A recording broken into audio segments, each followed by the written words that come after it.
What are you two talking about? Oh, nothing. Just the end of the world.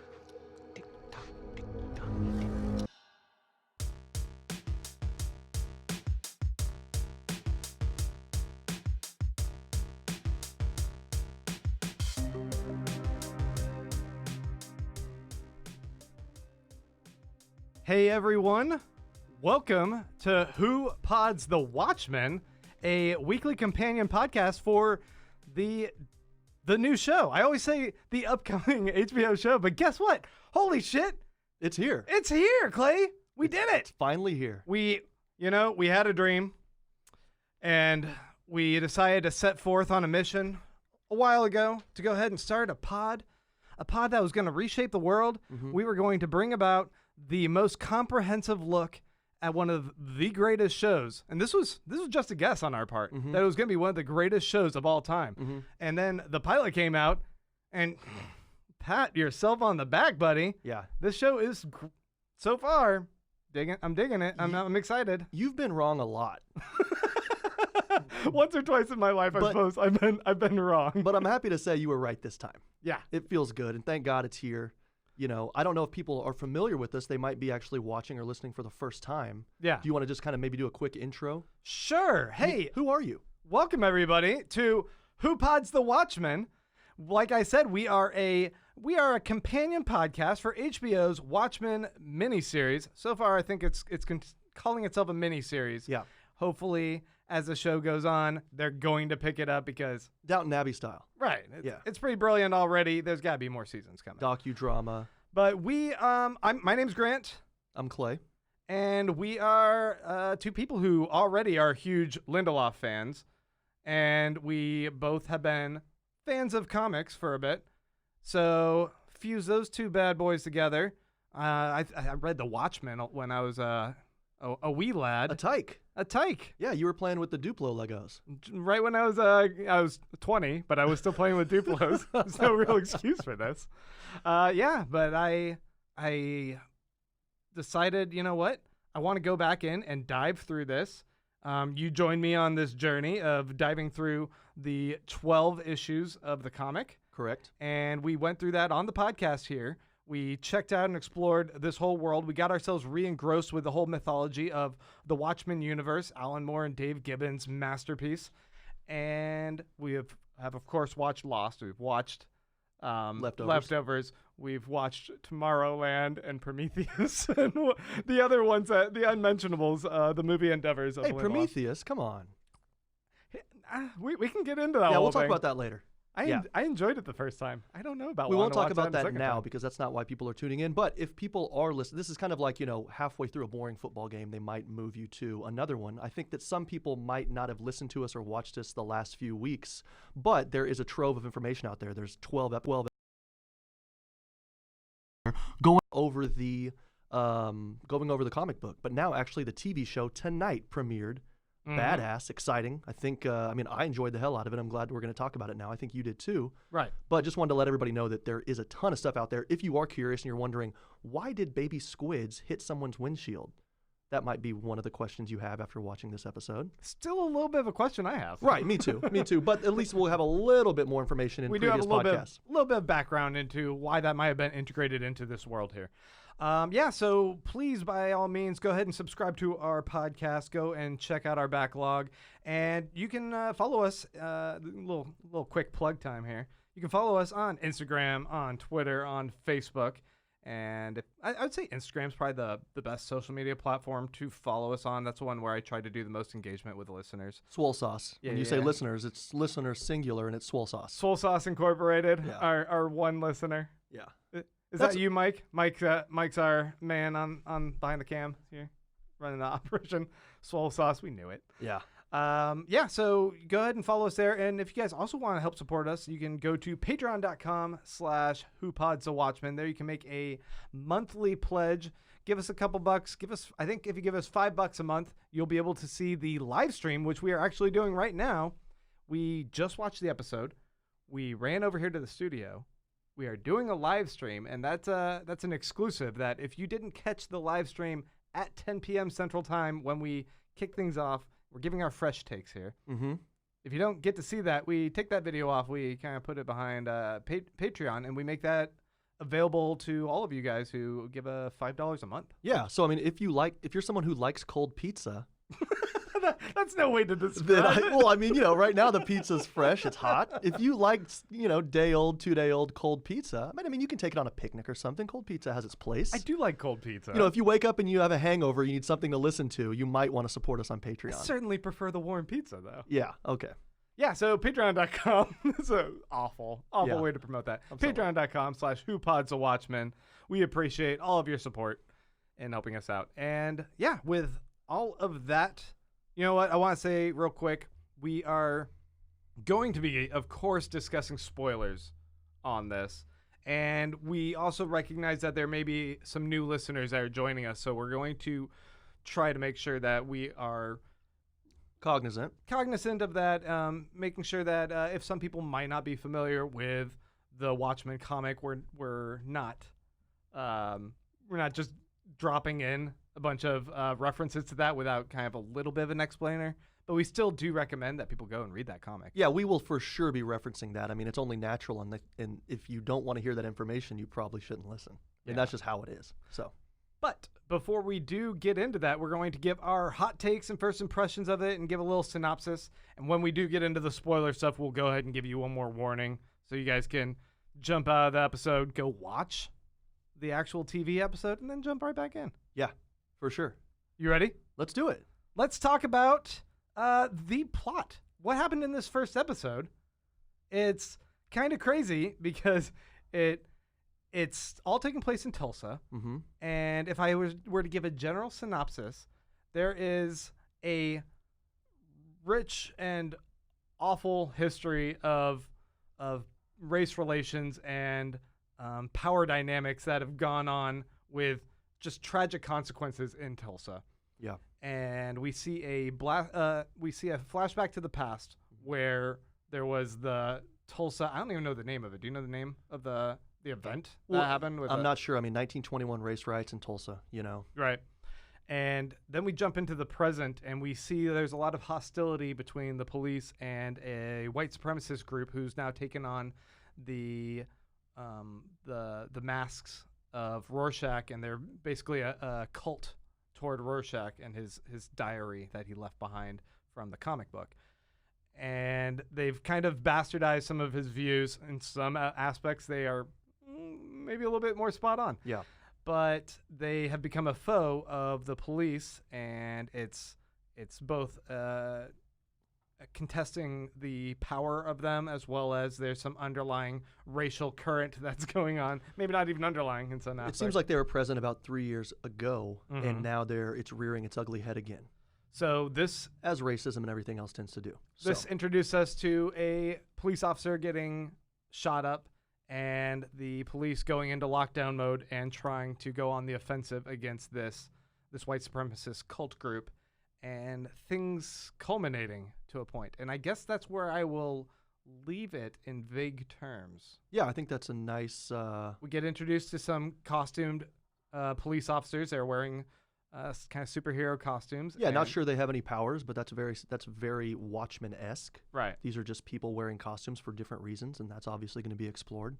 Right. But yeah, we have some interesting stuff going on in Tulsa, and I don't know how often that sentence has been made. So definitely a good show whenever you're interested in Tulsa, Oklahoma. And I'm sorry to the listeners out there for saying that, but if you are from Tulsa. Without further ado, I think it's time for some hot takes. Hot takes. Ooh, yeah, silky. I thought, again, broad brushstrokes here, but the music was awesome. It didn't sound hokey. It used some old Americana, I mean, literally Oklahoma musical soundtrack type stuff that you generally would not expect to see and expect to make it work. But great piano. Just the pacing was good. The framing was good. Building a scene, building intensity in small moments with just maybe one or two characters. Awesome.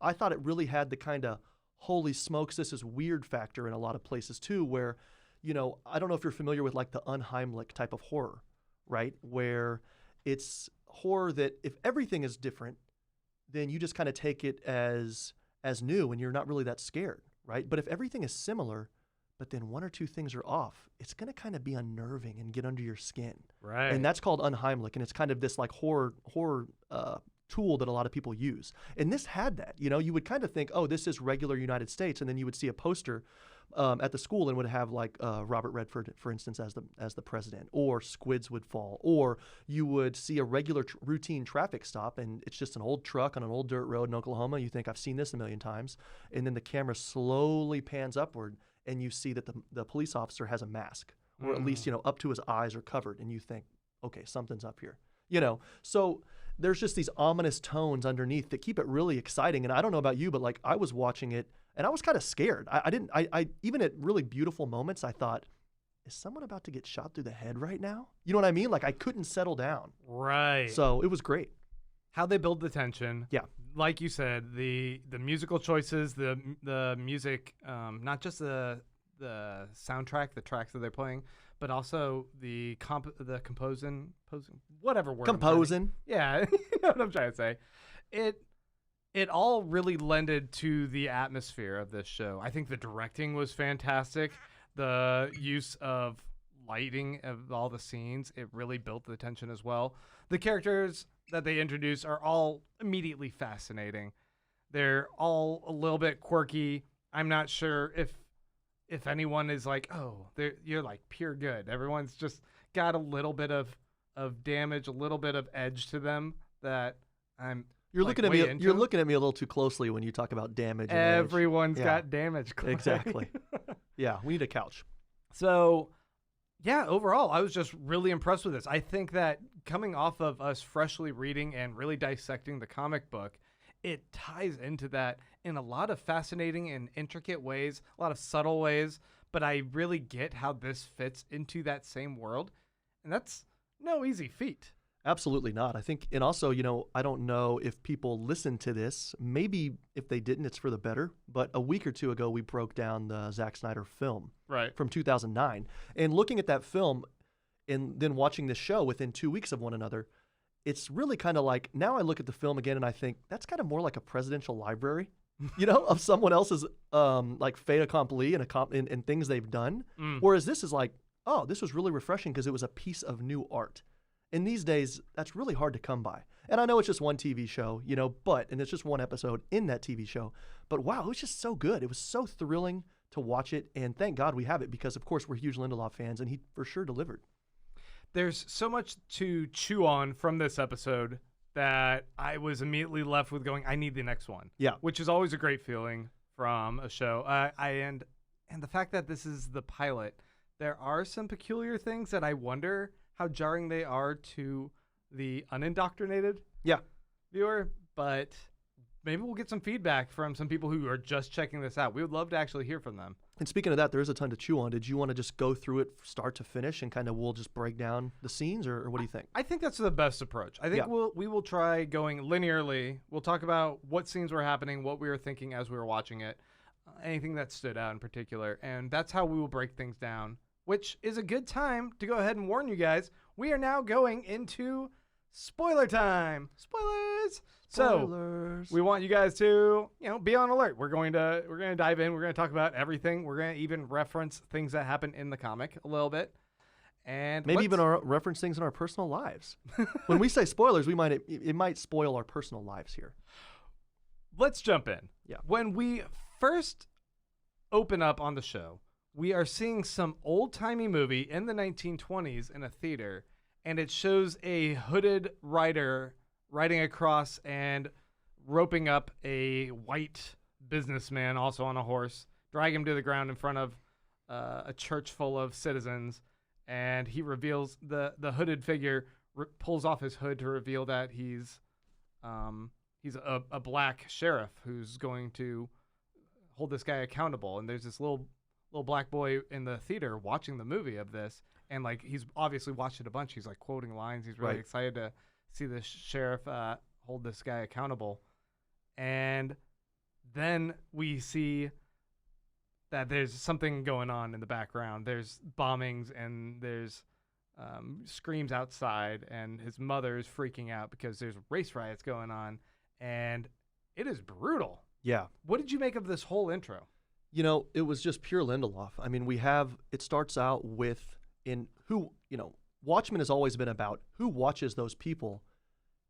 I guess the better way to say it is we have the idea of what someone is. If they're a superhero, they're always going to be good. If they're an authority figure, they're always going to be good, looking out for us.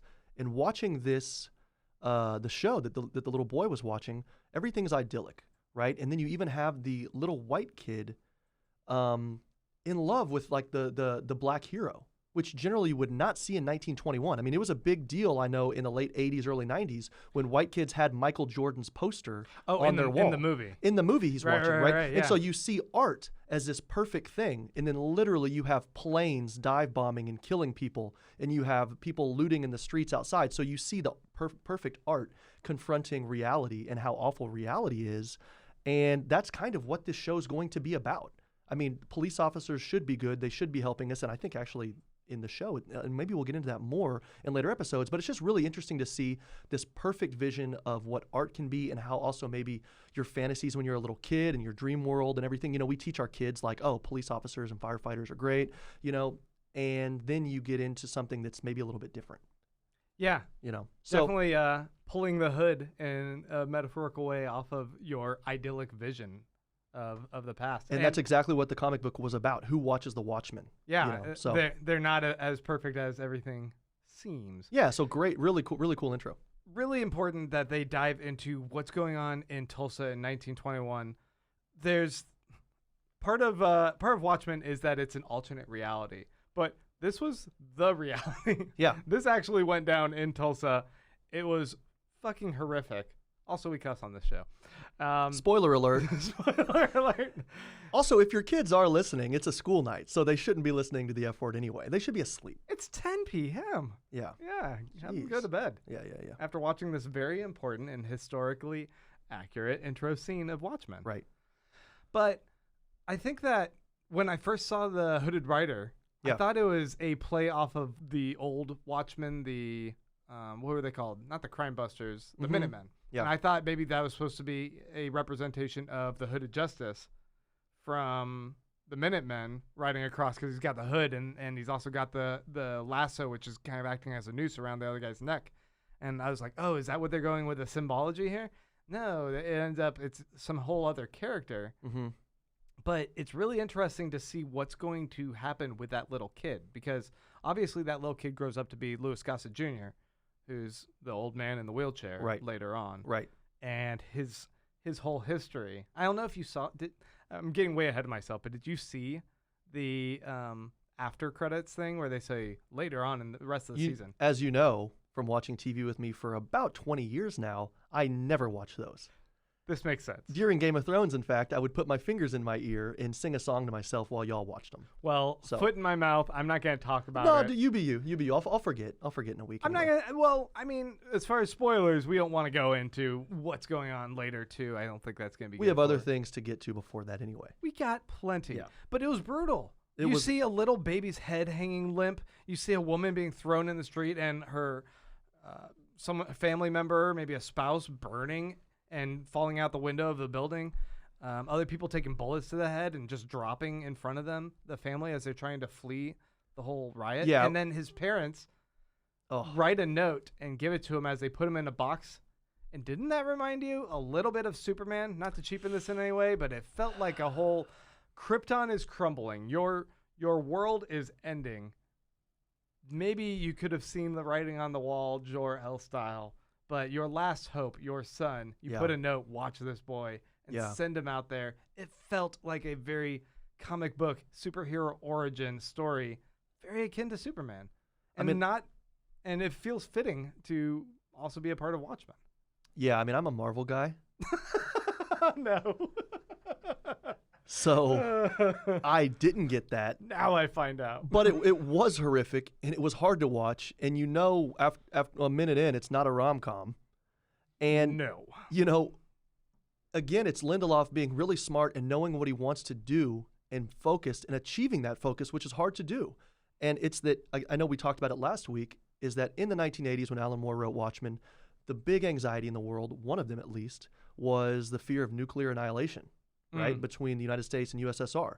Here, Lindelof knows that in 2019, it's power structures, it's the rise of fascism, or not rise, it's reappearing, and also, of course, racism and race relations. And so he confronts that, and he confronts that in a horrific way, in a powerful way, and hopefully people are now maybe Wikipediaing Tulsa race riots and finding out that this happened in communities all over the country. So it wasn't like Abraham Lincoln, got the 13th Amendment passed and then everything was hunky-dory.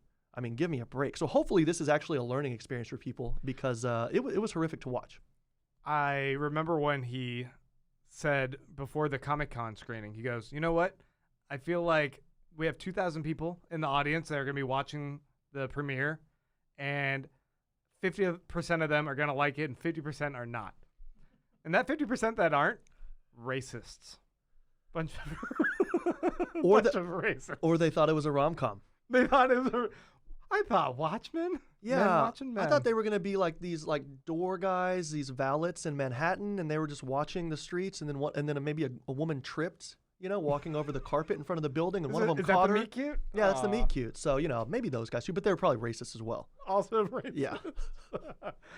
Okay, when the car turns over and its headlights are beaming, Archie. It felt like Archie a little bit. That was a sweet callback, and I know people might not be familiar with the comic book, but there was a sweet flying vehicle named Archie, lovingly called Archie, and we actually see Archie later. That's the owl ship. Yeah, That's the that owl we see ship. later flying around, and then it also crashes and turns on its side with its lights like that. Absolutely. And so it was a good foreshadowing, I guess, of Archie also crashing. Yeah. There were a lot of fan indulgences, didn't you think so? Yeah. But I didn't feel too many of them, if any, felt heavy-handed. No. Maybe the smiley face with the eggs was, for me, I went, yeah, I get it. But it's a smiley face. But it didn't last long. Zack Snyder would have paused for 4 or 5 seconds on that to show oh, it would have been slow-mo with the eggs. Look what I did, everybody. He's patting himself on the back. So this worked. Someone would have circled it and wrote, like the cover. Yeah, so obviously, just thinking about the plot, the little boy escapes the race riots in Tulsa. His family is killed, horrifically, and his sign says watch over this boy. Mm-hmm. He still has that sign apparently when he's older. Right. What's going on I there? think you would hold on to that.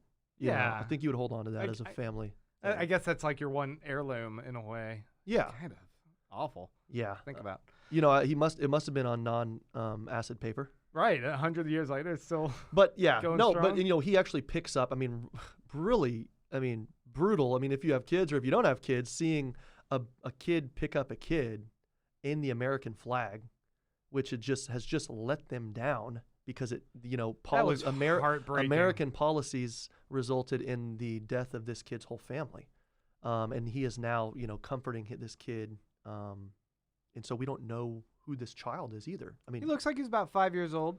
Yeah. Later, he says he's about 105, I think. That might be after the credits. So sorry if that's a little bit of a spoiler. But it does make me think this is taking place in 2019, 2 years away from a 100-year anniversary, maybe? Interesting. Yeah, so now after that, we see this little boy carrying a younger girl. She was just not even a toddler, just a baby. And then it fast forwards to, I believe, the present day. Yeah. And where did it go there? I believe it went to a routine traffic stop. Did you have anything else in that scene? Sorry. No, nothing else really to note except for I'm wondering where that kid went and where he ended up, who took care of him. The boy or the girl? The boy. Yeah, for sure.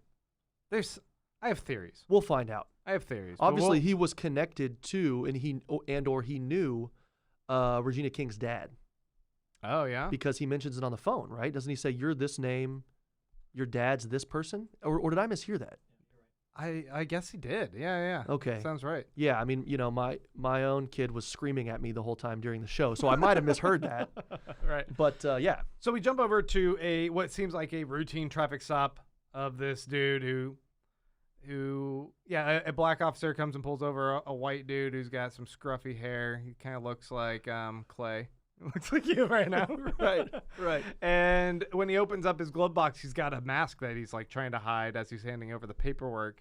We also see a little bit of this tension with the officer having a mask and him being like, why don't you show me who you actually are? Show your face. Yeah, sweet kind of smoldering slow play with the angle up. I mean, I'm not a TV guy, but you know Right. the way they tilted the camera up was They had the sweet. blur. Like, panned up. Yeah.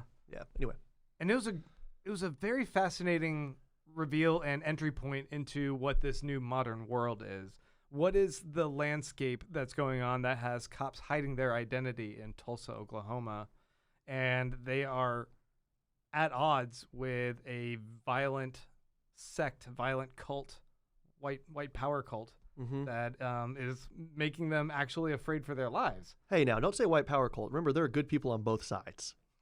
No. Jesus. We can't abide that line. Yeah. Yeah, so that whole I thought when he goes into his car, Yeah. the officer, and he's starting to call Panda and be like, "Hey, I need you to unlock my gun." What a fascinating world in which you have to have a secondary system that allows an officer to withdraw a gun for a situation, and he has to have someone else like give approval. Almost like certain Icelandic countries where that is the case. Is that what's going on? Exactly. Oh. Yeah, it's located in their trunks and they have to get approval. Well, I thought that was But, actually kind of I fascinating. mean, you're sitting there on that Although Panda dark. seems like a bitch. Yeah. No one wants to deal with that guy. He's a bureaucrat. He's a bureaucrat. He's by the book. He's red tape. No, but I mean that was one of those scenes where it's like a routine traffic stop just scared the hell out of me. You know, I was thinking at any moment just a bullet was going to go through that guy's side window, like the passenger or the driver's side door. Right. And instead, he's trying to get the gun unlocked. He's asking permission from the headquarters or whatever, right? The precinct, I guess we call it. And then all of a sudden, we see somebody just machine gun him down. And so it just happened from a different direction. I mean, absolutely frightening. I figured the guy was dead on the spot. I thought it was pretty surprising when we reveal later that he's in the hospital. They're doing surgery on him. So Doug Funny vest. yeah, Bulletproof vest. that's what that was. Yeah, absolutely. I I mean, feel how else? Or otherwise he has a superpower. He's actually 50 Cent, I think. He's able to just take a bunch of bullets. Yeah, yeah. Yeah. So and then the guy chucks the lettuce at him, or cabbage or what? I guess under the lettuce in the trucks, or he just legitimately had lettuce. He had to get the automatic weapon from somewhere. Yeah, you think? I thought maybe they're smuggling weapons under. This guy a bunch is of not produce. your average farmer. No. He's obviously a white supremacist. He's part of the white supremacy group called the 7th Cavalry. And I don't know the import of the lettuce. They kind of make a few jokes about that later. And, I'm not sure. I mean, sometimes lettuce is like capital, like currency. I doubt that's what it is. You saw that the driver did tried to make a joke, or it wasn't a joke at all, but he said like, well, he said, the cop said, can I see your license and registration, right? Mm-hmm. And the driver said, can I see your face? And then the cop said, excuse me? Obviously offended by that and took affront to that and took umbrage to that. And then the driver says, oh, I'm just kidding. Sorry. So you see at this point, the 7th Cavalry has this problem with a power dynamic, a power imbalance between the police and maybe what they think is their militia Second Amendment rights or whatever. This show is playing with some very interesting power dynamics in that they have racist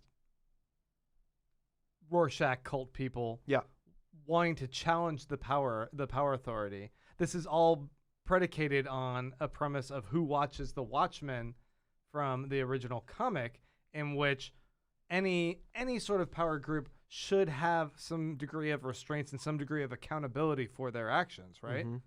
But we, the audience, are introduced to this under very, I don't know, it's like really loaded what's going on here, in that like we're supposed to, of course, root for our protagonists, who are the police, and the police are under threat, and so we should immediately sympathize with that. But there are also some elements here of the police operating under anonymity, which seems like a very dangerous idea to me, and one that maybe should be challenged by the populace. Absolutely. We also have them operating under rules of law where they are kind of attacking, like they're brutalizing and torturing people to get information.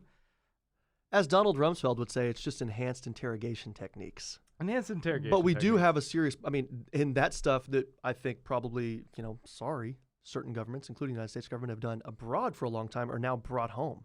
You can label someone, the police can label someone a terrorist, bring him in without under any charges, and then deny conversations with a lawyer.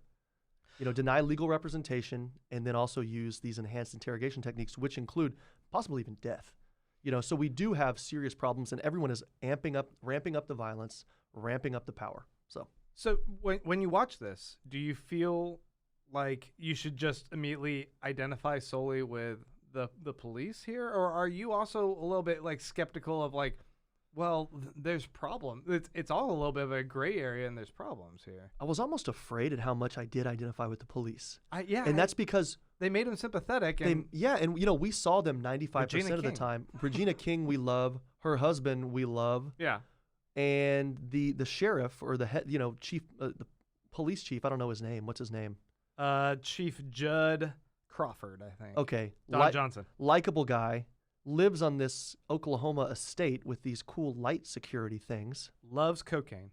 Loves coke, especially when he's at dinner parties with children. Yeah, that's the best time to get a bump. As we all do.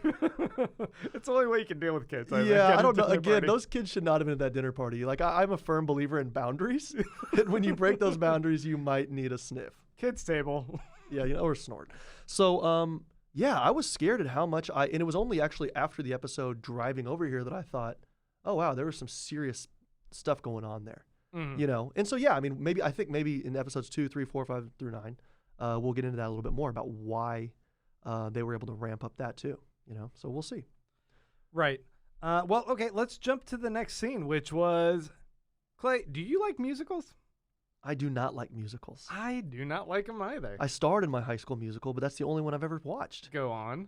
Hello, Dolly. You were in Hello, Dolly. Cornelius Hackle. Wow. You don't know? Sing. Yeah. I think I've actually. I'm like Mike over here. You gotta sing for us. Yeah. I actually kissed a girl on stage. Senior year of high school is my only kiss in high school. First kiss? First and last. Oh, never kissed again. Yeah, never kissed again. Diana and I just hug. Oh, okay. So, it's weird. Yeah. Huh. So that's all I'll say. Yeah, I'm fair for enough. sure. I wasn't actually going to put you on I the think spot. maybe actually we will sing on the Patreon account. Oh, okay. Yeah. We'll do a whole rendition. Why not do a paywall? Yeah. Yeah. But I don't like musicals. We're introduced to Oklahoma, or as Angela is referring to it as Black Oklahoma. Mm-hmm. And it is, it looks like it's a nice budget production of Oklahoma. It was interesting to see like Don Johnson's kind of reaction throughout the episode, where he's like, "No, I really liked it," and then like his wife's like, you were bitching about it in the intermission. Yeah.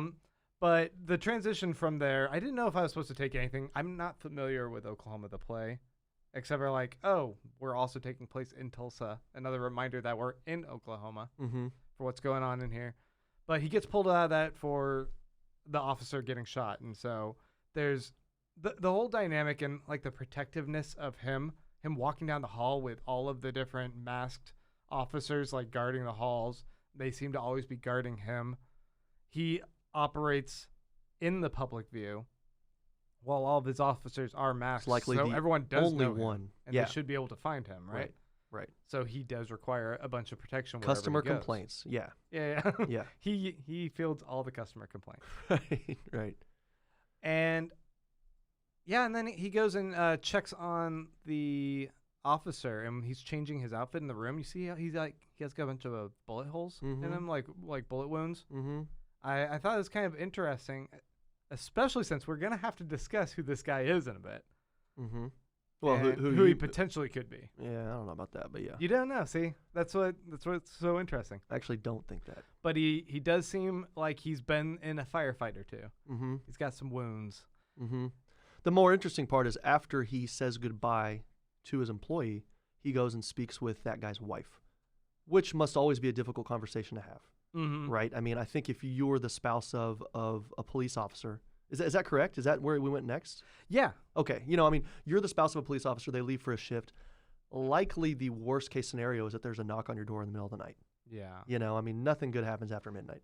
But she must have already been briefed that this happened before he came there. Yeah. So he wasn't breaking that awful news to her, but he was kind of talking about like the logistics of where we move on. And that's another bit where we get the reveal that these police officers are still operating in anonymity with a whole backstory of like what their profession is.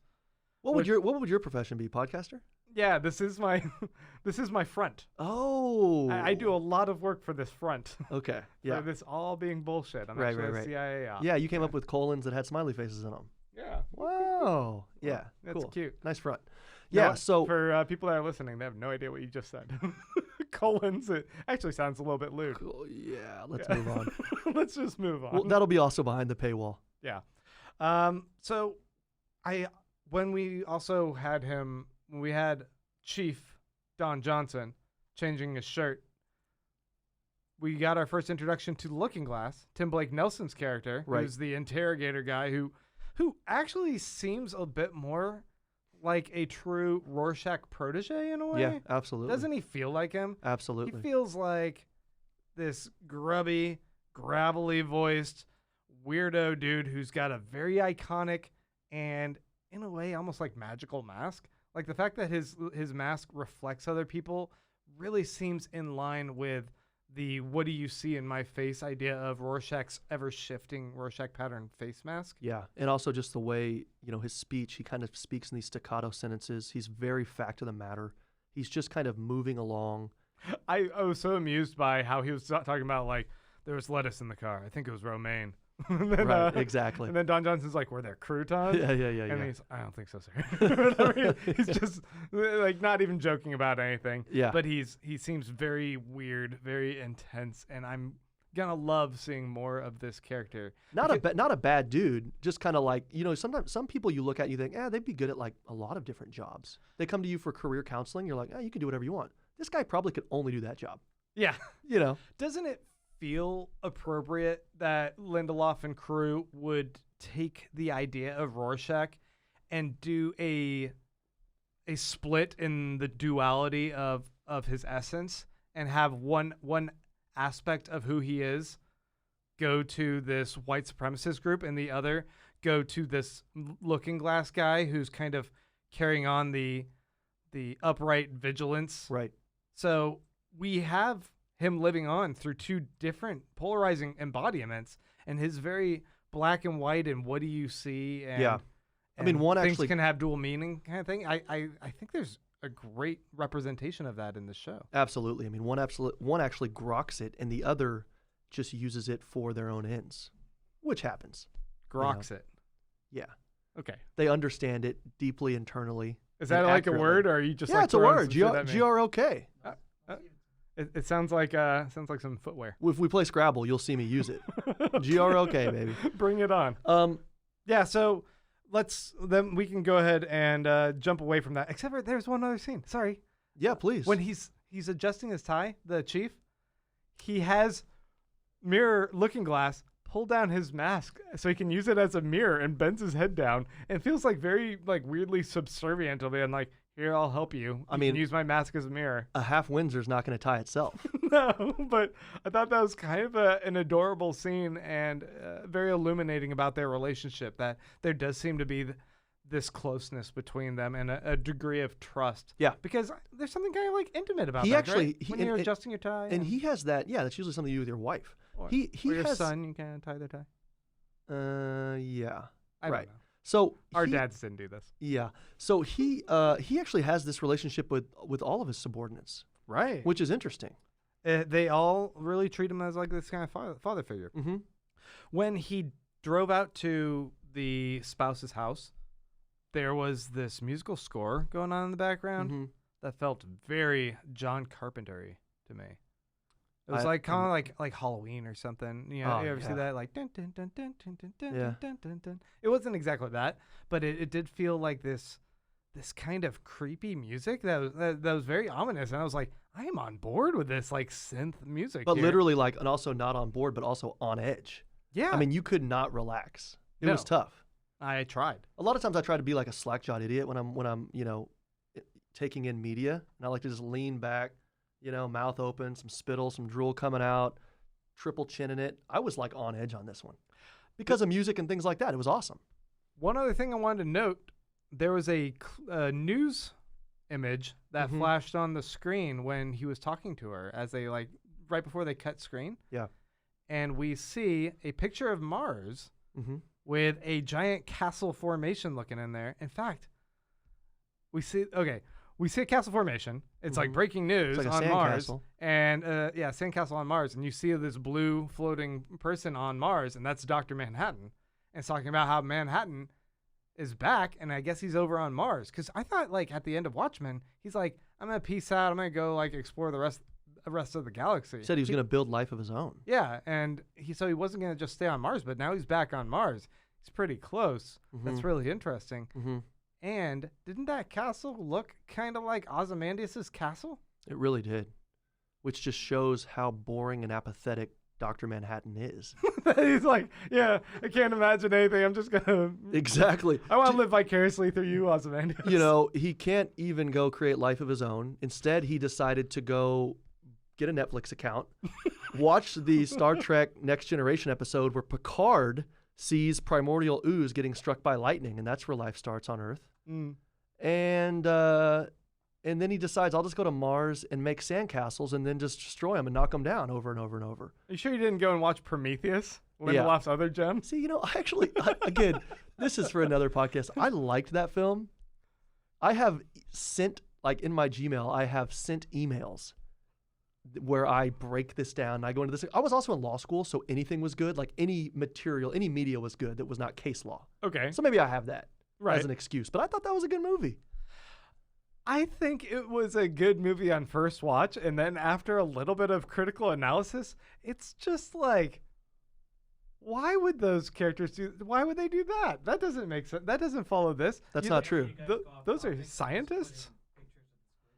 Oh, Yeah. so yeah, Mike just let us know that on the video, anytime we go off topic, he's putting pictures of squids, which So, seems accurate. if we have to rank Prometheus, or do we have to put it? If we have to put it in relation to two other movies, We should put off topic on the Okay. text of that image. I'm going to put it at. Let's look at two other movies real quick. Not look at it. I'm just going to give you two other movies, and you put it like left or right of them. We got to in rank ascending Prometheus. order. Okay.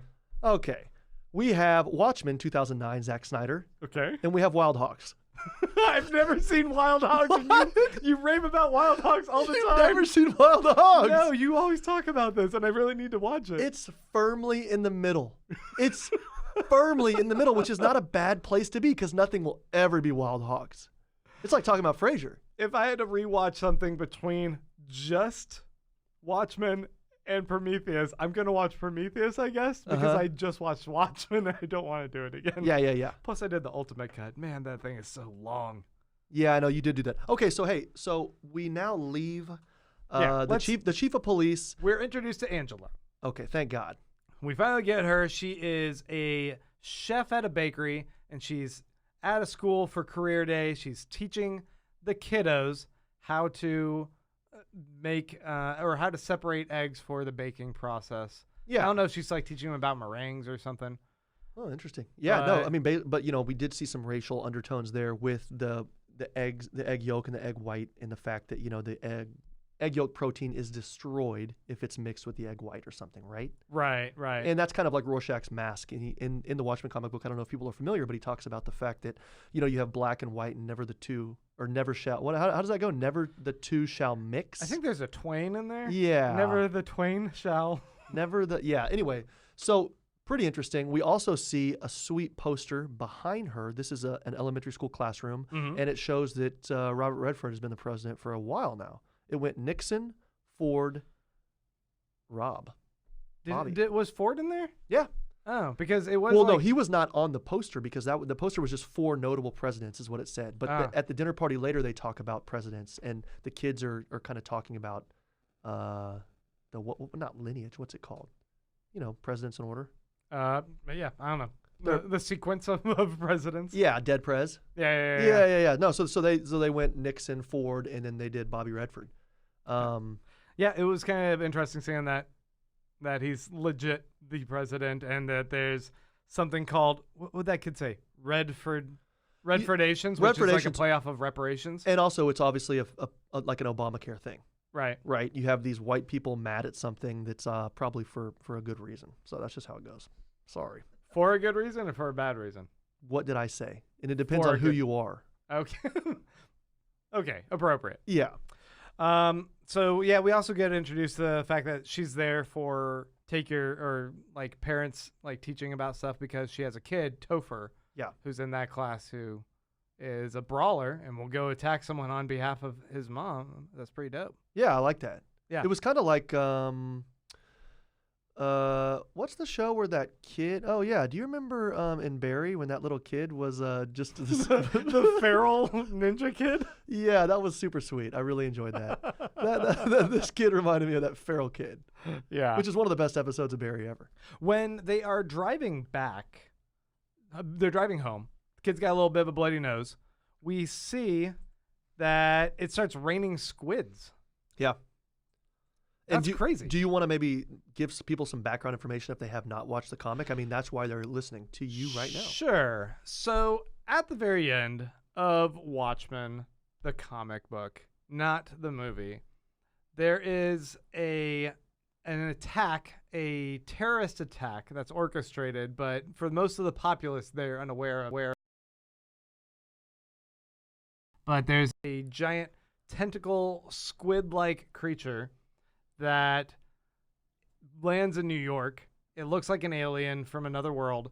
And then It's huge. It It's huge. explodes with psychic energy that blasts and basically fucks up the minds of every living person on the planet, especially those who are more susceptible to being sensitive people, and that's going to live on with them. But the whole intent of this was that this was during the Cold War, and by having an alien attack, the theory was that this would be a unifying force for the whole world to set down nuclear arms and come together and try and work on fortifying themselves against alien threats. Right. And so now squids still seem to be in some degree present, and they also operate in a really weird way. There's raining squid, Uh-huh. which feels biblical end of days kind of Yeah, thing. absolutely. But it also, we see that these squid, when they land, they start immediately dissolving. Yeah. So they're not holding their form. It's a car wash. It seems like a temporary, like almost like a hallucination or something. I don't know, but obviously they're real enough that like they have to be washed Yeah, off. they need to be squeegeed, so I don't know if it's a hallucination, What but a it is pretty fucking strange. stinky city they must live in. Yeah. Or a stinky world that like it rains these Well, rotting squids. And did you every see day. behind the students there was a poster of squids? It was kind of the anatomy of a squid, which you generally wouldn't see, Right. you know. But here, I guess squids play more important. Cephalopods are important. Yeah, no, really interesting, and we'll see what goes on with that. I mean, I don't think it's a hallucination. It's definitely real, at least real to them, which I guess that is a hallucination. Right. But we'll see what that means, and I think that also introduces Vate. But are we there yet? No, because Angela gets home. We find out she's got her husband. She's got 3 kids. Abraham's her husband. Do you mind if I bring up an interesting part of this? When she pulls up to the house, there was a flag outside hanging from their door, and it had circular stars. Yeah. When we look in at the flag that was inside police chief, whatever his name was, you keep saying John. What's his name? Judd Crawford. Yeah. Okay. Crawford's office. We had the more typical like stars and stripes. Oh, so he had the old school one? Yeah, and then they had the circular one at their house. Mm. Interesting. And then we find out that whenever she is speaking to the students as part of the Bring Your Parent to Work Day, that Vietnam's a state. Yeah. And that's something to talk about too, really quickly, just to mention for people not familiar with the comic book. In the comic book, because of the aid of certain superheroes, Dr. Manhattan being the one that was the most important, the United States won the Vietnam War. It was never discussed, I think, at least for me in the Watchmen, but I guess maybe now Vietnam as a United State. They have it mentioned in like background images, little posters and stuff in the background of the Watchmen comic. So it is established that, yes, Vietnam is a 51st state. So, yeah, there's a new flag. It's still very eye-catching, if not more so, with the blue circle and the stars and stripes. But I think that maybe there's something kind of telling about this idea that for him, like he still kind of holds on to the old flag, and for her, she's of the new generation and she's comfortable with flying the new flag. Yeah, or maybe what it symbolizes. Or maybe he has to have the old flag because it's his job. I mean, who knows, right? I mean, he seemed like he is a pretty interesting guy. He's loved by his police officers. So yeah, for sure. You know, Right. he seemed like an interesting guy. And I mean, well, this is a spoiler alert, but man, too bad he's dead. Right. We definitely got to dive into that a little bit more. But before that, we have some other things. She gets a text that Little Bighorn Yeah. is the alert on her text that has no significance to me. But we do get a date for when everything's taking place. This is September 9th, 2019. That is, now we have a frame of reference for what exact time period we're in. Basically now, a month ago. Yeah. And in the background, she lives on Constitution Street. Yeah. I don't think that Interesting. matters really, but I saw it said Constitution Well, Street. Lindelof does stuff for, he has a reason for everything. But Right. yeah, interesting. This world also has blimps. We see a flying blimp, which also is kind of making me wonder. We have the events of with Dr. Manhattan. We have the Minutemen. We know that at some point this is a world that was very similar to our own, but kind of splinters off. You ever see that show? I think it's called Counterpart on Stars. It's got Nope. You lost me with J.K. stars. Simmons in it. Nope. Anyway, it's this idea that like scientists were playing with some sort of technology that like split two worlds apart, but there was this underground doorway that they found they could like connect the two worlds. They could pass between one and the other, and like they started charting all the differences between them. Quantum Leap? No, but in a way, it sort of feels like this, Okay. in that like there's a lot of duality, a lot of similarity, but with if the Hindenburg never exploded, say in this world, maybe there wouldn't be such an aversion to hydrogen blimps all the time. Apart from football games. Right. Yeah. Now we only have them at football games. Yeah. But yeah, we see the blimps flying around. They're very iconic as well in Watchmen. I really think the comic. CEOs of Goodyear never got the memo on the other famous blimp, the famous blimp explosion. Yeah. Because they just keep having these blimps at football games. Still living the dream, man. Yeah, it's just willful ignorance at this point. Get it together, guys. Yeah. No, you're right. But the blimps are advertising American Hero Story, which will debut September 10th, I guess, the next day. And that's the one that's going to dive into all of the backstory of the Minutemen and probably in some way both sensationalize and bastardize their stories. Yeah. Not get everything correct, but it's funny that those heroes are getting immortalized in the media narrative of the modern day, and we get to kind of see bits and pieces of that. In a cartoon. No, I mean we're actually see some live action scenes. That was part of what took place in one of the trailers. You see, Oh, really? Hooded Justice busting Oh, no, through but the I mean, window. whenever we saw the police officer's house, they were watching. They were watching, There was it it seemed was like animated. an intro Yeah, sequence or it was something. cool. I liked it. Yeah.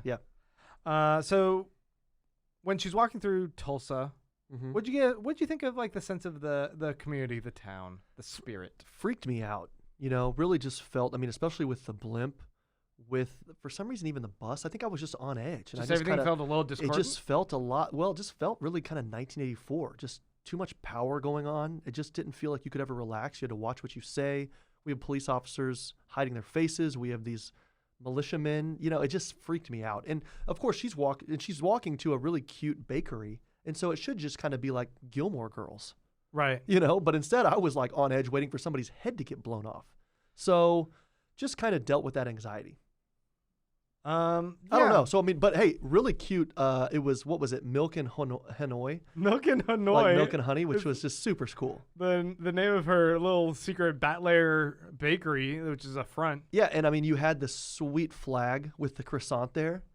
Really reminded me, I don't know if anyone has ever been to San Francisco on Valencia Street. There's a certain great coffee shop there, and it kind of has the, like, Sith, like the Russian thing, like what's that? Like Scythe thing? Yeah, Yeah, scythe, whatever. Anyway, interesting. I wonder if they took it from there. Huh.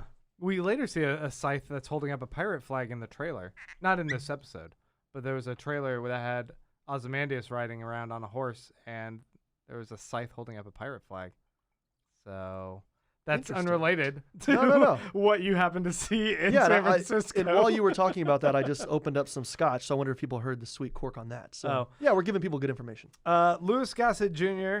Also says howdy. I guess he's kind of posting up there. He seems to be, in a way, on the lookout for her, and he's like, "Yeah, we're gonna be interacting in the near future." So I don't know. He says he makes a comment like, "Do I look like I could lift 200 pounds?" And Which she's seems like, totally innocuous. yeah. She's like, "Sure, dude, whatever." I don't know what up with that, but I think that's going to come into play with, the end of this episode and later on, because this guy is the guy who called her, and he's the one who's like hanging out by the body. I don't know. Yeah. Yeah. Possession is 9/10. Well, No, really, really interesting. And I mean, that was just, and when you saw him, just be kind of the caliber of the actor he is and everything. Like it was good. He was going to be there for a reason. yeah. Yeah. Anyway. Her car is sweet. Her Is car it? with the black tinted windows. Oh, okay. Not the Acura she pulled up with. Yeah. No, yeah. Her superhero car. Her Sister Night superhero car. For sure. Like everything just black all on the outside, and it looks pretty Do you know what tight. that's called? What? Murdered out. Murdered out? Yeah. Somebody's car's murdered out. All right, all right. That's what I learned living in the mean streets of San Jose, California. I don't know if that's true, but in San Jose, California, murdered out is what you say.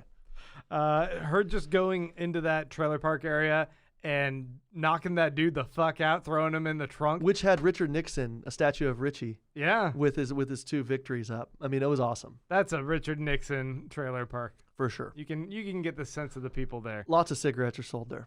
The tightness of the shots, the pacing, the beat of her hopping out of the car, popping the trunk, going in there, kicking the door, punching the guy, closing the trunk, driving off. It was just all edited so well. It really was. And also it her had the impact it needed. her getting dressed too for that. Yeah. It elicited a sweet joke from Diana where she said, "You always got to take your anal beads." So, Right. yeah. It felt very intense though. I was into it. I was amped up, and Yeah. I buy into her having the immediate ass kicking power of kicking indoors and just no regrets. Just And punch also, people right in the face. and later on, there were questions. How did you know it was this guy? How did you know he had information? And she has a pretty sweet line. You may know, I mean, your memory is better than mine. She goes, "I got a nose for white supremacy, and he smells like bleach." Yeah, right. I wrote it down. It was such a good yeah, line. yeah. So, the question there is, how did she actually know? I know that I don't know if people know this. She's obviously a superhero, or she wears a mask, but it's different than the rest of the police officers who wear masks. She actually has a whole getup, right? And she works with the You could police. say Red Scare's got a whole getup with his red jumpsuit and red mask. Yeah, I'm kind of ignoring this guy. Seems very Russian. Yeah, he likes his Danishes, which so do I. Yeah.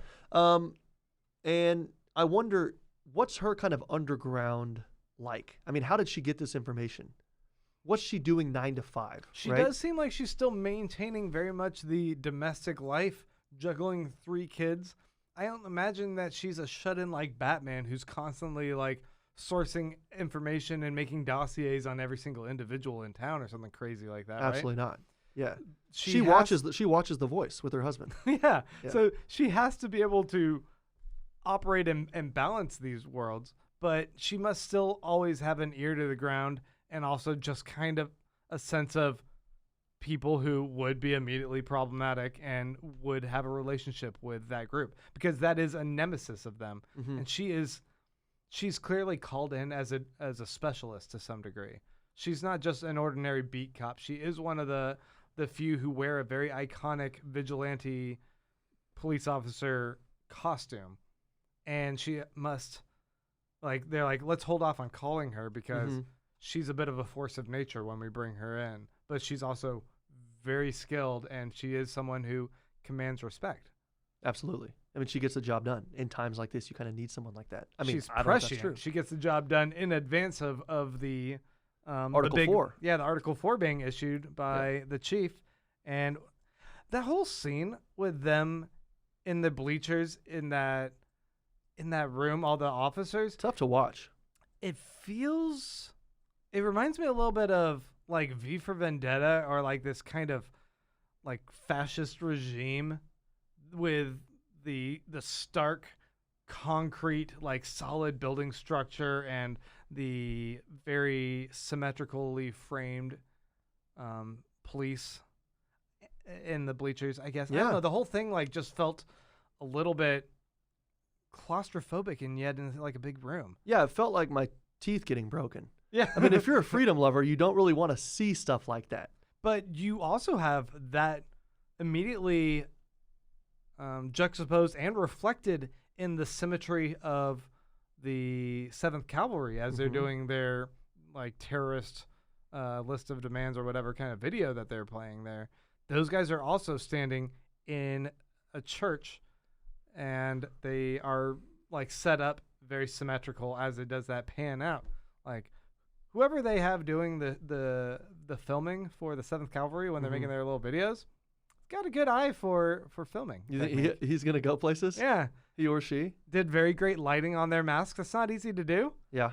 That's professionally done. Yeah. No, Yeah. they're going places. They should be hitting up some of the local film clubs. That's a good intern. Yeah. They did not pay that guy enough. Didn't Ben Affleck and Matt Damon do like this, this special, this where they would like help people get green? Yeah, What is it actually called? Greenlit? Project Greenlight. Yeah, maybe there's a future. Yeah. This person. I don't know. Yeah, no. So that was obviously a difficult time, and we see there the mano-a-mano kind of nature of this, where obviously the whole TV show started with a cop getting shot, right? I mean, not shot once, but shot like 20 times in the chest. Right. And we see it ramping up, and the police chief says something like, they've been underground for 3 years. We kind of lulled ourselves into thinking that this was over, but now it seems like the 7th Cavalry is back. So this is a racist militia in Tulsa, Oklahoma, and maybe across the country, right? That now the local police is having to do something about. And we'll see where it goes from here. But wow, tough to watch. Everyone hates Panda. Also good to note. Yeah, the militiamen hate Panda, the racists hate Panda, the cops hate Panda. That guy has a lonely existence of just a bunch of probably, what are those microwavable dinners? Yeah. Hungry Man? Lean cuisine, Hungry Man. Yeah, There he you just go. goes home and eats a Hungry Man. Man, God. poor fucking Panda. He burns the brownie. Those brownies are always so hot, and those kids Mike meals? likes Panda, Yeah. he says. Yeah. Yeah. But Panda doesn't even wash his panda head. It's pretty scuzzy. He's looking a little bit filthy. And he seems to have like phoned it in on outfit. He's like, I'll have a costume too. I got this from Target. I'm Panda Head now. Yeah. I'm like, good for you, dude. He got I that get panda it. head used. I have a binder. He's like Leslie Knope of superheroes. He's like, Right. we gotta follow the binder. Right. All right. So right before they call a break on the whole police meeting, they speak some Latin, and Yeah. they say, I'm gonna bastardize this, but it's basically something like "Quies custodias ipsos custodas." Who watches The Watchmen? Yep. And then they follow it up with "Nos custodimus," which is we watch. Yeah. Felt a little weird. That like once you translate it, I translated it and then I went, ugh. It's always nice to have the judge, jury, and executioner in one individual or one party. Yeah, I'm like, Yeah. yeah. Do you guys not understand what that statement means? Because you guys are the power institution. Right. You guys are the law. You're enforcement. Don't be like you watch the whatever. It just seemed. It felt a little icky. It felt like a weird co-opting of that phrase by one of the two groups that should not be co-opting that. Almost like when Like that power Trump should be- took fake news and then co-opted it and made it into something different. Or we can do another 100 examples of that. But sure. Yeah. Almost exactly like that. It yeah. hurt and it didn't make sense, and you kind of knew what they were saying, even if you don't really translate it. Right. And yeah. When we get to the office, Sister Knight is chilling already in Chief Judd's office, and she's drinking from an owl cup. Exhibit A, Clay. Well, and I have An this. owl cup. I have this on my cubes. I don't know if people have listened to us or watched us. You are gonna have to explain cubes. I absolutely will. So they're sugar cubes, green sugar cubes, made several, reoccurring appearances in the Watchmen comic book. Right. I guess, would you actually consider them maybe a top 5 character? Probably not. It's got to be up there. Yeah. I mean, you've sold me on the world of the cubes. Yeah. It's pretty cute. If not 5, it's number 6. Right. Just it doesn't really. It's just things we like to see, things we look out for. It doesn't add anything to the plot, but it's just something that's kind of a visual feast, if you will. It's an Amelie moment. Yeah. Okay.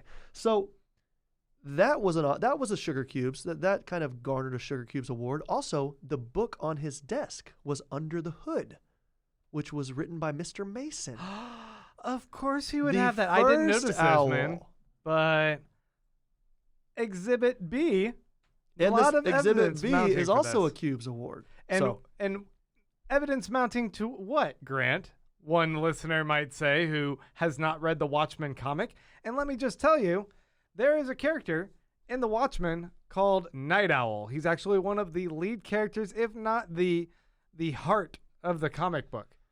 And he is a Batman ancillary type figure. He's a wealthy tinkerer with a bunch of tools, and he's modeled himself after an owl. He has a ship called Archie, which is an owl ship, which we end up seeing Chief Judd flying around without any acknowledgement of why he happens to have that ship.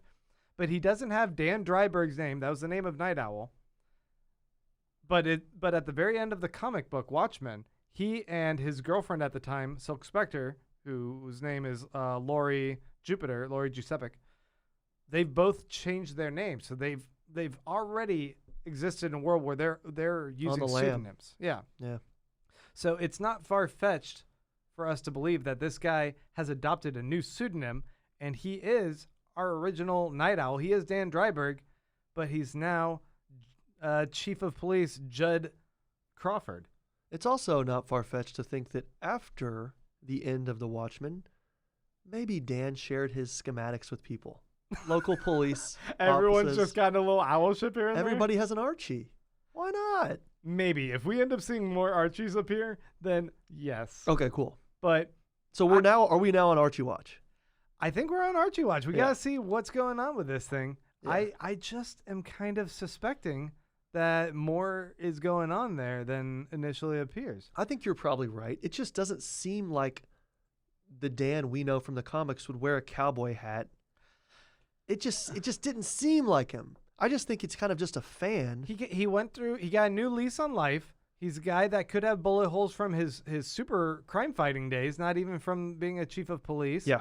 But he moved to this town. He's like Christian Walker from Powers. He's a guy who used to have superpowers, but then he's no longer, and he's just becoming a regular police detective. That's from Powers the comic book. Or Mayor 100 from Ex Machina. He's a guy who has superpowers and can talk to machines. That's a Brian K. Vaughan comic book. And then he decides, I'm giving up my powers. I'm just going to go ahead and... the squids are back. Am I going off tangent? That's a warning that we are off topic. Off topic. And that this is going a little long. But he also becomes a mayor. No, look. I like this idea of changing your vocation, but keeping it in line with this idea that you still want to champion trying to help the people as a civic servant, sure, and also enforcing law. Look, if he is, I'm happy. If he isn't, I'm happy. Well, I'm not happy he died. Right. But yeah. Okay. So after shooting the shit a little bit about Black Oklahoma and Article 4, she talks about how she has the perp in her trunk. They go take him out, and then it's like, oh, it's time for Looking Glass to do his interrogation technique in the pod. What'd you make of this? Really interesting. Great, what is it called? Filmography, great pacing, great framing. Yeah. The images were just incredible. It kind of reminded me, have you seen the newest Blade Runner? Yeah. Whenever he's getting 2049. Oh man, yeah, when he's getting, that's awesome. Yeah. I mean, sorry, I know, put the squids up on the screen. I don't care. But no. But remember when he comes back into the precinct, he has to get tested, and they're looking at the way his eyes move and stuff like that. He's answering those questions. Same kind of thing here. And I knew that this guy behind the mask was checking him out to see, like, were his pupils looking at these certain things and everything. It was awesome. It was really cool. The fact that he's doing rapid fire questioning, and it doesn't really matter. Like, lie as much as you want. I'm able to actually tell your bullshit because I'm Tim Roth from Lie to Me. And one of the right, okay. I don't know what you're saying there, but okay. This is a TV show. Okay. One of the questions he asked was, do you think that the squids are, the transdimensional squid thing is a cover up by the United States government? Yes. And the guy says maybe. And I kind of identified with the guy there a little bit. I was like, do I think that 9/11 was an inside job? Maybe, but I'm not crazy. I was kind of like, loose change. Yeah, I still pay my taxes and stuff. I'm a normal guy, but I think maybe. So I kind of thought, okay, I like this guy. As far as I know, jet fuel can't melt steel beams like that. Yeah, I believe in that. So, it was really, really interesting just the way the questions were and just showing these Americana kind of scenes interspersed with, like, you saw, like, Harriet, like I don't know, like Underground Railroad scenes and slavery swastikas scenes and swastikas. So you saw, yeah, it was really It was cool. a crazy juxtaposition. It felt very much like Clockwork Orange. For sure. The eyes open, like, torture scene. Yeah. I think there was also a scene in Lost where they're using a lot of these rapid images in, like, the fifth Was it like season. a Dharma initiative Yeah, thing? well, they're doing, like, a torture thing of Benjamin Linus's daughter, I think. But, yeah, it seems like something that Lindelof and gang would like to play with as well here. And the fact that Looking Glass seems pretty effective with it makes him all the more interesting of a character. I just want to see more of that guy. I want to dive more into his world. Yeah. When they let him go, the perp, if I can be so bold as to Perp walk. call him a perp. Yeah. When they let him go, I thought, oh, they're going to let him out of the room. They're going to just tail him because they know he's guilty and they're just going to see where he goes next. Yeah. So for all of a sudden things to switch gears, and Sister Night throws him into a room and then beats him and starts presumably waterboarding him because there's a bunch of water pouring out. It didn't look like blood. It looked like a bunch of water pouring out. There was some blood too. A little bit of blood too. But it seems like she's just doing rapid fire, like, torture. I'm going to beat the information out of you. You're going to tell me. That was another one of those jarring moments where it's like, oh, this is a game changer on, like, these are our protagonists. These are the people we're rooting for, but how comfortable am I in going down this path where I'm championing them when they're doing stuff that I like, even if they do get the information, it's through fucked up means. Is it worth it? Yeah. Right. I mean, I'm like, you're compromising on a certain degree of integrity that you ought to have. and then we find out at the end that all they were really doing was they were stealing watch batteries. So you're going to kill a guy over some watch batteries. They love watch batteries. They do. They're just collectors. These are pogs, essentially. They're collecting their Mighty Mugs or their Funko Pop Cap characters. Yeah, they want a bigger slammer. Yeah. Can't blame them. Yeah, no, that was, and I think we touched on this earlier, but yeah, obviously we're seeing now just a ramping up of both militia presence and police power with the police brutality. And how comfortable are we seeing, even like, let's say there's a crackdown right now in Santiago, there's a curfew, military's out, it's awful. How comfortable are we seeing that anywhere? And of course, Hong Kong, et cetera, et cetera, et cetera. So we just see police violence and ramping up against protesters. It's just this show touches on race, and power, everything. The creators know they're playing with that with us. They know they're going to make us a little bit uncomfortable and challenge our viewpoints, challenge our biases, and make us kind of have to waffle back and forth about, like, where do my allegiances lie with these characters? Because fuck yeah, I want to root for Regina King, but also you just waterboarded it. Yeah, but she does have a rifle in her. Oh man, that was so sweet. That's cool. Her headboard, where she just like knocks it and grabs that. I was watching that with Britt, and she was like, "What if you like accidentally bump into that? You get like knocked by a shotgun?" I'm like, no, it's like a two-handed system. And this is gonna be a personal spoiler. I intimated that might happen. That might be a kink. When I lived with you and your wife for a quick minute after the Peace Corps, right? You were on a business trip one night, and don't worry, the story's not going where you're afraid it might. I know exactly where it's going. And Brittany slept with a butcher knife under her pillow. Insinuating that she thinks you're more of a man than I am, and that you could defend her better than I could. Maybe she was afraid of you. Okay, that's true, and she still is, probably for good reason. And B, that's pretty dangerous. I mean, you didn't have kids at the time, thank God. No, that's stupid. Yeah, I wouldn't want a butcher knife under the pillow also, ever. we were living like on a third-floor apartment. Yeah. Like with some weird narrow. I don't know. It just doesn't seem like the ideal place to try and like rob. Either way, I don't know why Brittany's having problems with that, because that actually seems like the natural progression for her. Yeah. Butcher knife to now rifle in the bed. Let's go. You just need a shotgun right there. Yeah. Okay, so when we're going to the big bust. Yeah. They're scoping out the joint. We got the cult, the Rorschach cult, the 7th Cavalry. They're getting the lithium batteries. And I thought, oh, man, are they also like all on meth? They're all taking these meth pills? Me too. Yeah, for sure. We get a reveal later. Those aren't meth pills. Those are poison pills. Vape pills. Yeah, it's just like Adrian Veidt with the poison pills. So that's obviously a callback, a reference. I mean, it's not a one-to-one parallel, but for anyone who's read the comic, they're obviously doing a wink and a nod to the poison pill that he uses in like issue 6. Yeah. And I thought, oh, that's kind of cool. Yeah. But Yeah. there's one thing to kind of think, like, there's this white supremacist club, this cult that's kind of like Club.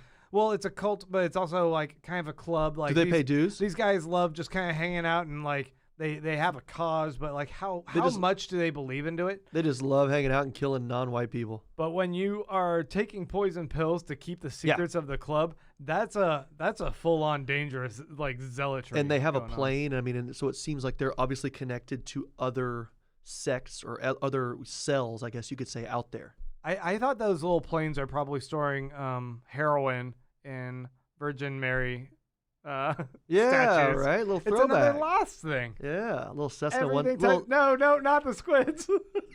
So let me tell you about the Cessna 172. No.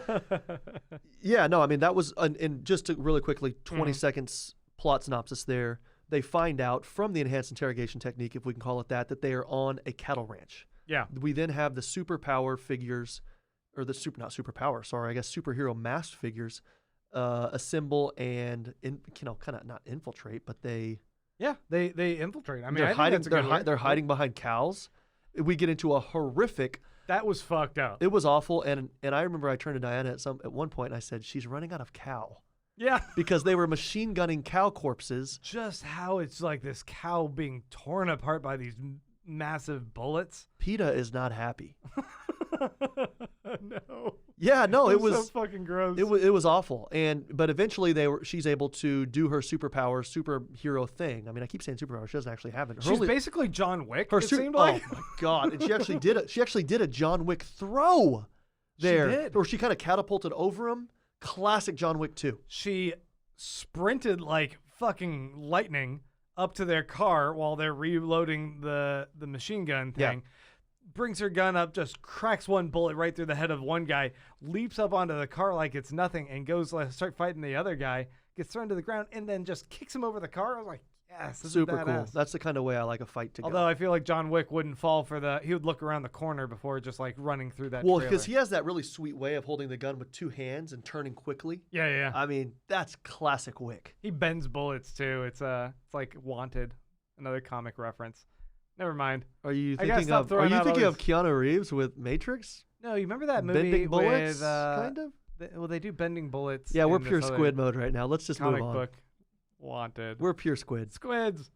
Let's squeegee the squids and get to the plot. So there was a little poster of Dollar Bill in there the was. trailer. Yeah, Felt a little weird. felt very weird. And so basically, she's trying to get information from this terrorist. And as take off with the you would call this terrorist a club member, somebody who's just paying their dues. They're just hanging out in somebody's garage watching the college football game. So she goes. It was a no girls allowed club, like basically a treehouse. Remember, there's good people on both sides. So she wants to get information from this guy, and he takes a pill, kills himself. He's frothing at the mouth like what's that dog? Cujo, okay. And so she gets no information, and then we see the plane take off, and we think, shit, they're going to get away with. They were getting all these watch batteries, which was interesting, and kind of the lithium, like for the, some lithium the bomb flat- or yeah, who knows? And then we find out that our sheriff is up in Archie. I wrote earlier on in my notes, is Don Johnson in Archie? Because I was like looking at all these like little monitor screens that he has, and I'm like, that totally reminds me of like the images we would see in the comic book of Archie when Night Owl's operating in there. For sure. It But was there so fun. does seem to be, I was thrown off a little when they were in there, and Pirate Jenny, who's the other girl with the mask that was in in Archie with him, is like, move out of the way, I got the controls. And she seemed to have a little bit more familiarity with Archie than he did. Yeah. Because I'm like, if that's Night Owl, he fucking built that. He should know it more than anyone. Yeah. But she seemed like maybe in a way she was his protege on the technical side with. Well, if I'm right. If he's Night Owl, then she is going to be a little bit of a successor with maybe the gizmos and gadgets. He's not Night Owl, but yeah, go ahead. He's got to be Night Owl. Nah. It's too heavy-handed. Here's what I'm going to say.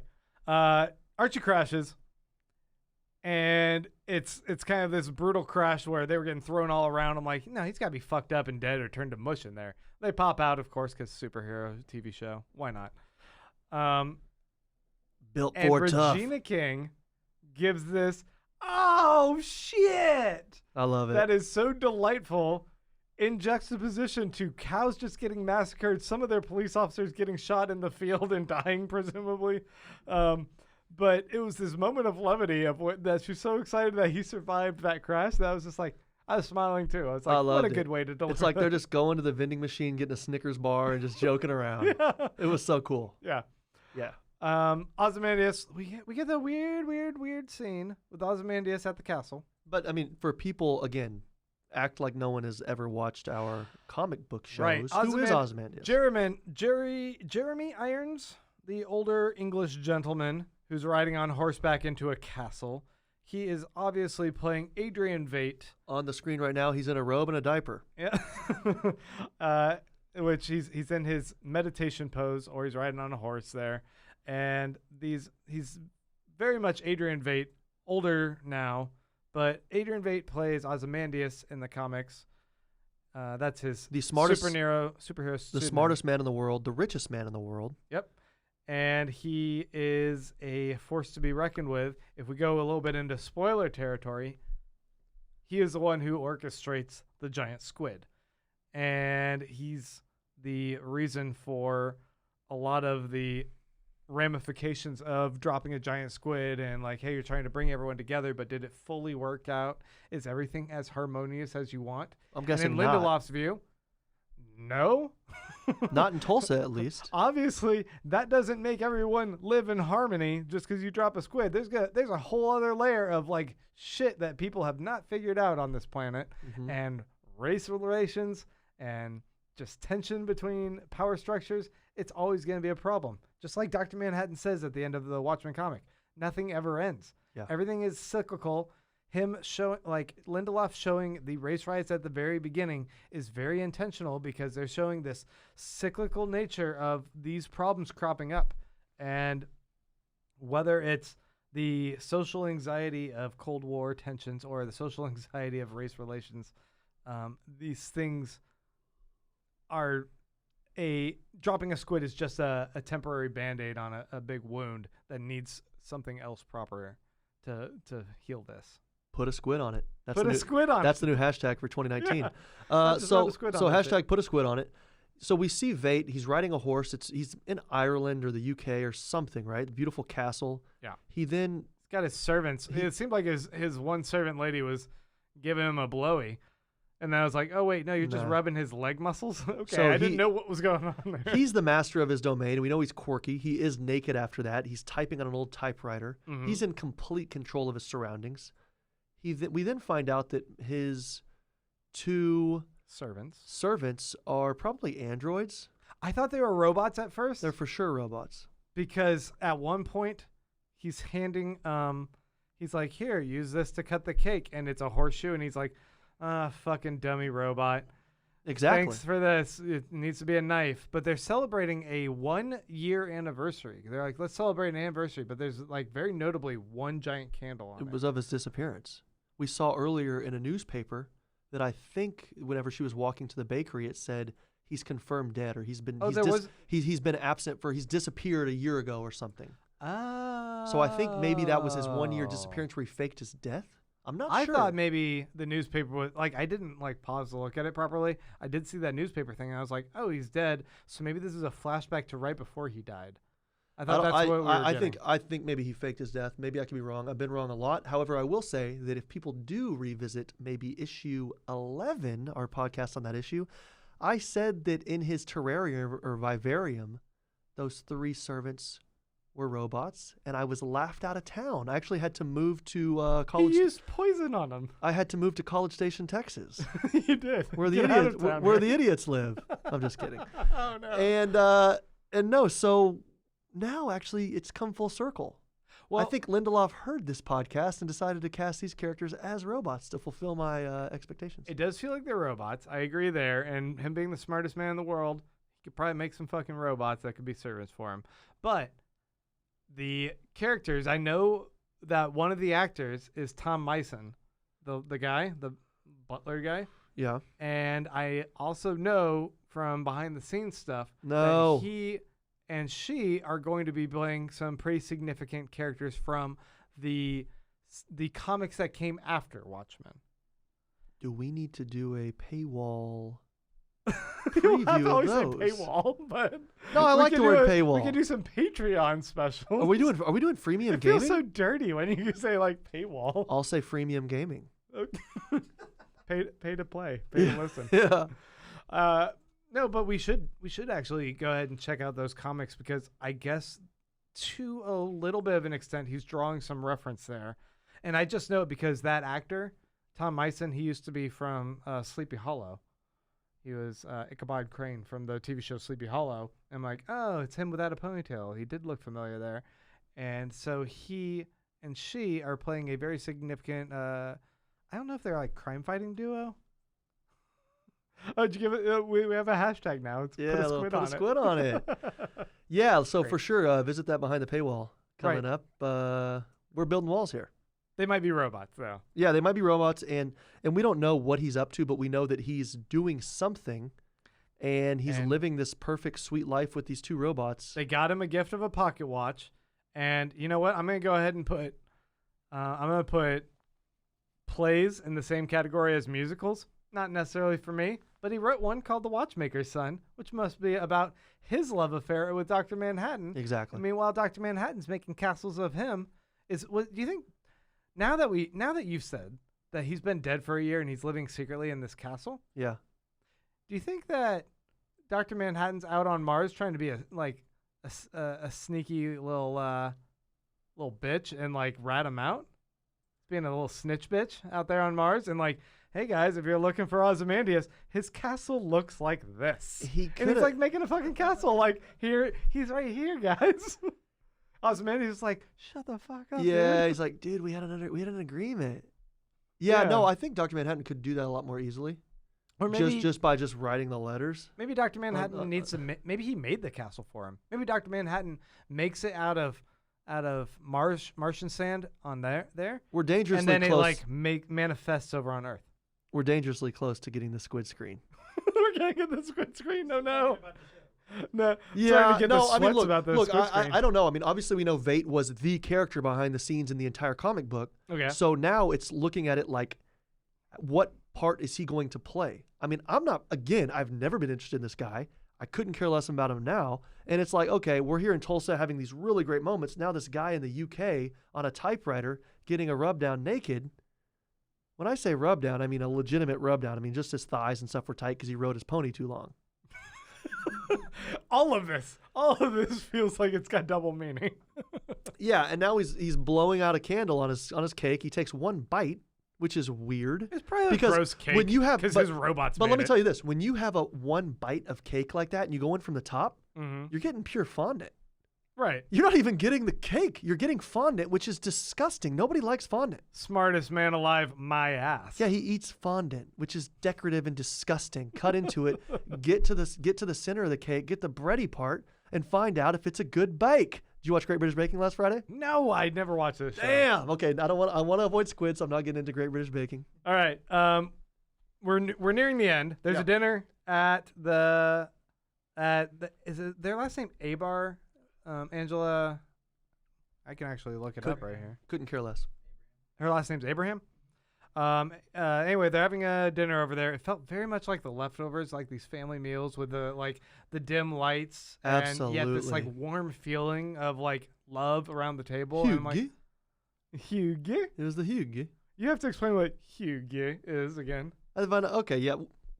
Hugie is kind of the Scandinavian term for just this feeling of being calm, being warm, being cozy, being feeling like you are a part of something, and it's your family. It could be on a cold night or a cold day, having tea, having a little what would you call a strumpet? Squids be popping. Yeah, squids are popping. But I mean, hey, if you're not living Hugie, then you got to change your lifestyle.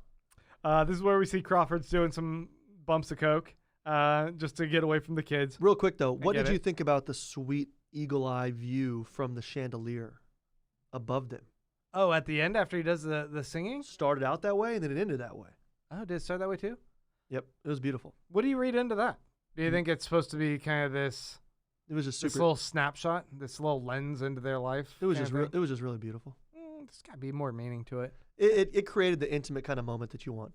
I liked it. His wife, his redhead wife, is wait, I had the Also, I'll say this too. This was the one time in the entire show where we had, I mean, I don't know how to say this, white people and black people interacting in a really harmonious, friendly, nice way.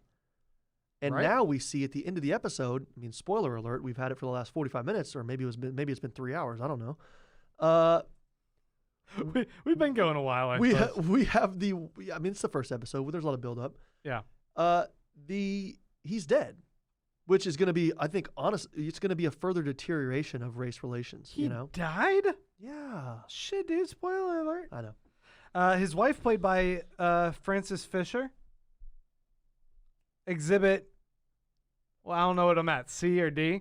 Is this another But- Cubes? If you read Night Owl's backstory, he talks about before hooking up with Silk Spectre and their little affair, that he had a little bit of a dalliance with one of his villain ladies, and I want to say her name was something like Mistress Vixen or something, but she was like a redhead dominatrix lady. Yeah. And I think he had a thing for redheads, and now we have his wife in this new life that he's made. Dan Dryberg is now Judd Crawford, in my theory, and he's got a redhead wife, and I just think it's more evidence. The thing is, you're so proud of your theory. I think a lot of people have this theory, but Yeah, exactly. I'm able to You're point really to going out on a limb here. the very first Watchmen was going to be called "Who Killed the Comedian." That was going to be the name of the first the first issue, or the comic itself, maybe. And you can even see like Powers ended up copying this with "Who Killed Retro Girl," right? Yeah. In their very first comic series. And I think that Lindelof would love nothing more than to mimic what's going on in the very first issue of Watchmen, in which the comedian dies, with having a very significant character from the Watchmen era, the Crime Busters era, I guess, of superheroes, Night Owl, actually die, and there's a little bit of a murder mystery. This is a character that died, and because he had a secret backstory that was so significant, who are we going to have from the FBI come in to investigate it? Who do we already know from the trailer is going to be coming in here? I know, Lori. Lori Blake. Lori, who used to be Lori Giuseppe, who has now changed her name to Lori Blake because that's a whole other thing. Have you ever seen with her Designing character. Women? Squids? Go to this. Have you ever seen Designing Women or Murphy Brown? Yes. Two great female leads, and she's going to be the third. Yeah. So let's go with it. Yeah, no. Gene Smart's Look. Okay, fantastic. cool. I love your theory. You're probably right, but it just doesn't. He just doesn't look the part to me. So that's my problem. I just like all the more that it's not underlined yet for us. He did have a little bit of a drawl, but he could have put on an affectation for his southern accent thing. Okay, who cares? We're moving on. All right. Anyway, let's move past it. Don Johnson decides he got to call the police officer that saw the Rorschach person at the very beginning. He woke up from his coma, so he's gonna drive out there. He's like, "Don't worry, I'm all coked up. I'm gonna have the guys drive me out there." Totally doesn't do that. Probably should have, Yeah. because he gets got, and they do the spotlights on him. So it's presumably the 7th Cavalry that does this. They do it as a lynching. They hang him from a tree. And Angela has the sweet moment where she grabs a shotgun and she goes out to investigate it. She has her husband arm himself too. And it's a very surreal scene at the end. She's walking up this hill to this tree. Like, it felt like the end of Shawshank Redemption. Yeah. In a way, the iconic tree up at the top of the hill. But There's no treasure. No, instead you have Louis Gossett Jr. chilling in his wheelchair at the top of there, right next to this body, and he's obviously the one who called her and said, "I know who you are. Come on up here. Yeah. Check this shit out. Yeah. And don't come with your mask because I know who you are. Don't come with your mask." And it seems ominous in a way that she's going to be caught off guard and attacked by someone. But I don't know if it's too much of a spoiler to say that in the trailers after this, Great. he's to some extent like claiming credit for it. Like there's this one quick line he says, like in that same scene, I guess, where he says like that he did it. He did this. And that makes me, I only bring that up, and I apologize if that's too much of a spoiler for anyone, but I only bring that up in so much as like at the beginning of this episode when we first see him, he says, does You it think I look can like lift- I can lift 200 pounds? Yeah. Yeah. And I thought And- maybe he was applying for a job. That's got to be a reference to him now claiming credit that he can lift a body, 200-pound body. Of course. And is that he is a master chessman like Ozymandias, like kind of being able to strategize, or is he able to see the sequence of events? Is he potentially another superpowered individual that we're finding out about? You know, I don't know. I mean, obviously, I thought at the beginning that when he asked that question, he was just applying for a job at Lowe's. There was something a little bit like that. You know, but we see right before the chief of police leaves his house, he's putting his tie on. He has that sweet closet. I mean, I don't even have a closet in my house. Oh, I'm sorry, I man. think you have sliding door closet, don't you? So don't act like yours is great. It's not the greatest. This guy's closet is the size of our bedrooms combined, and he's in there putting on his tie, and we see it. The camera panned down to a picture which I assume was him and his dad, and he's kind of holding the old sheriff star and everything like that. So here's my takeaway. I could be wrong. Lord knows I'm wrong 20 times a day, but I thought that the dude in the wheelchair at the end, I don't know if he used the 7th Cavalry. I don't know if he kind of orchestrated it. But either way, I think maybe this guy's dad, the chief of police dad, had something to do with the racial riots, or he was implicit or complicit in there. I don't know. And he was kind of just doing a little bit of retribution. I don't know. Just kind of, Part of me wondered, like, what if Louis Gossett Jr. as a little kid, what if theoretically a kid like that got picked up by the racists and they raised him, and he fell into the mindset of the racists in some sort of like. Did you get this from you or Reddit? From me. Wow. Okay. But I like it. I don't know, like what if he is actually in some, like, it wouldn't make sense to us, like, visually. It'd be like, no, you would never be a part of the white supremacist group. But what there's a Dave Chappelle sketch. Sure. But that guy was blind. And then the wife leaves him. Yeah. Anyway. But then we get the very final shot.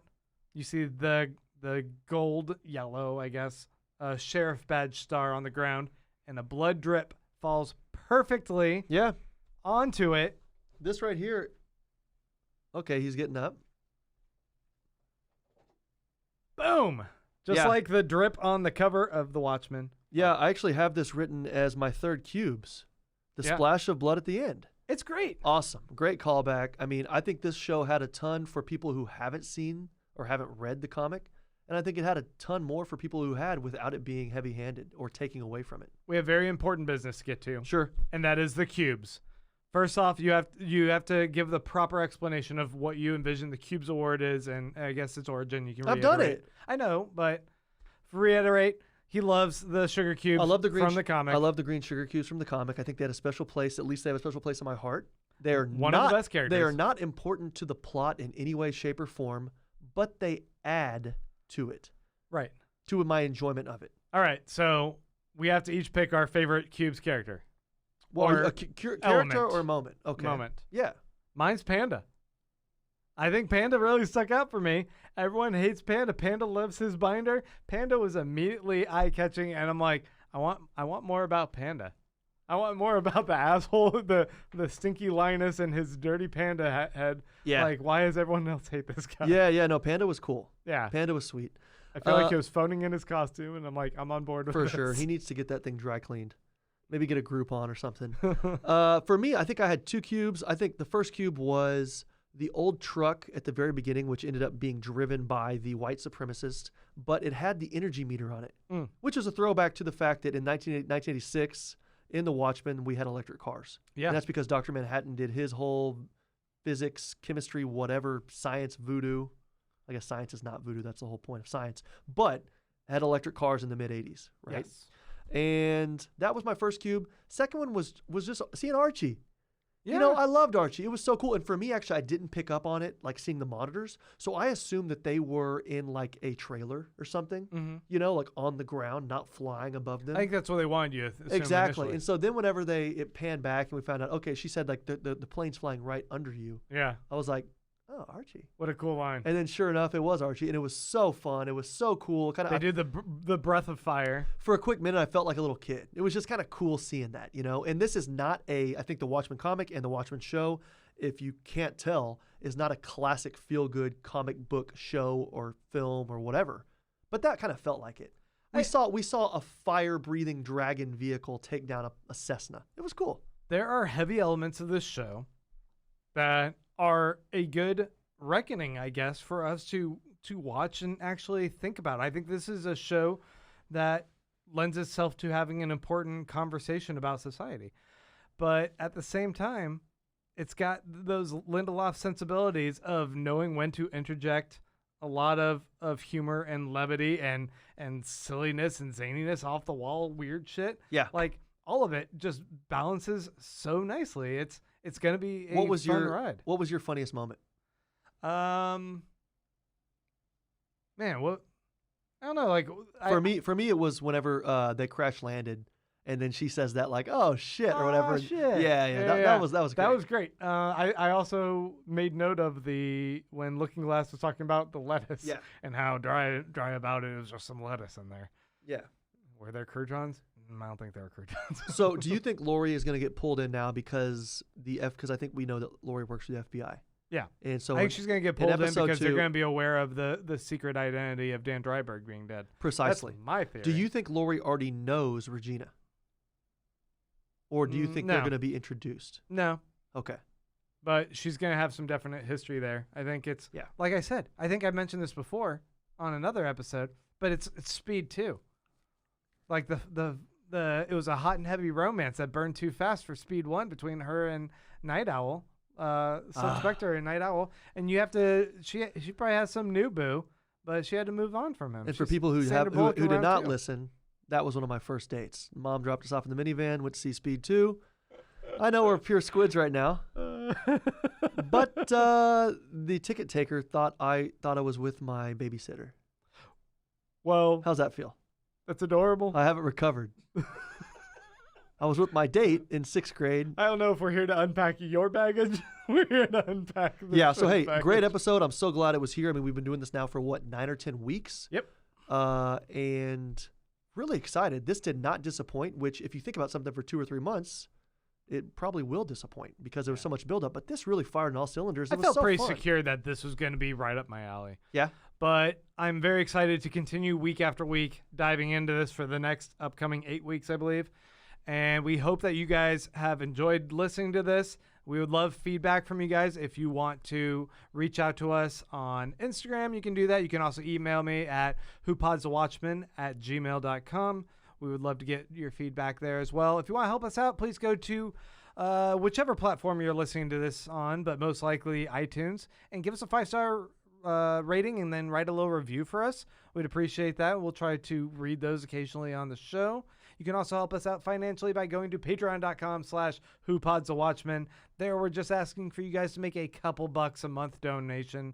You will just get charged at the beginning or end of the month one time, and we will try to put a little bonus content up there. Wouldn't you to say make it that- all worth the while? Wouldn't for you say that the beginning and the end of the month are kind of the same thing? I don't know why I said that. I mean, the 31st and the 1st is not a huge deal. Yeah. Well, I just want to say thank you. This has been a lot of fun. Really exciting for us to get to do our very first episode of the actual show here. And I have a new outro line for us. Yeah, go for it. I'll be quiet. It's thanks, and we'll be watching. What do you think of that? I'm just going to be quiet until next week. Is it awful? Yeah. Well, Frasier says, I'm listening. So, I'm listening. You know I like Yeah, it. we'll be watching. Watch. Yeah. All right. Whatever. I Hey, hate it was you. fun. All right. Bye, guys. Thanks again. See ya.